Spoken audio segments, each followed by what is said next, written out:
ಚಾಮರಾಜನಗರ ಜಿಲ್ಲೆಯ ಗೋಪಿನಾಥ ವನ್ಯಜೀವಿ ಅರಣ್ಯ ಪ್ರದೇಶದಲ್ಲಿ ಉಪವಲಯ ಅರಣ್ಯಾಧಿಕಾರಿ ದಿನೇಶ್ ರವರು ತಮ್ಮ ಸ್ನೇಹಿತರ ಜೊತೆ ಮೋಜು ಮಸ್ತಿಯಲ್ಲಿ ತೊಡಗಿದ್ದಾರೆ.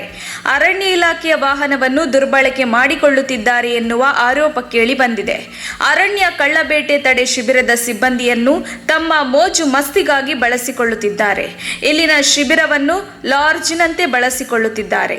ಇಷ್ಟೆಲ್ಲ ಘಟನೆಗಳು ನಡೆಯುತ್ತಿದ್ದರೂ ಸಹಾಯಕ ಅರಣ್ಯ ಸಂರಕ್ಷಣಾಧಿಕಾರಿಗಳು, ವಲಯ ಅರಣ್ಯ ಅಧಿಕಾರಿಗಳು ಯಾವುದೇ ರೀತಿಯ ಕ್ರಮ ತೆಗೆದುಕೊಂಡಿಲ್ಲ ಎಂದು ಸಾರ್ವಜನಿಕರು ಆಕ್ರೋಶ ವ್ಯಕ್ತಪಡಿಸಿದ್ದಾರೆ. ಕಾಡಿನ ಒಳಗೆ ಸಾರ್ವಜನಿಕರು ಹಾಗೂ ಆದಿವಾಸಿ ಬುಡಕಟ್ಟು ಜನಾಂಗದವರು ಹೋದರೆ ಕಾನೂನು ಕ್ರಮ ಕೈಗೊಳ್ಳುತ್ತಾರೆ.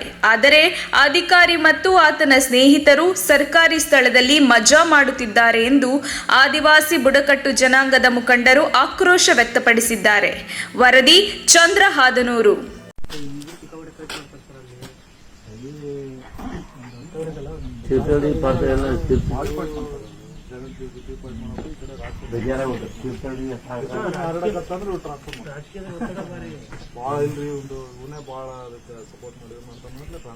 ಅಲ್ಲ ಅಲ್ಲಿ ಅವರು ಮನೆ ಕಟ್ಸ್ಕೊತೀನಿ ಅಂತ ಮಾಡ್ತಾರೆ.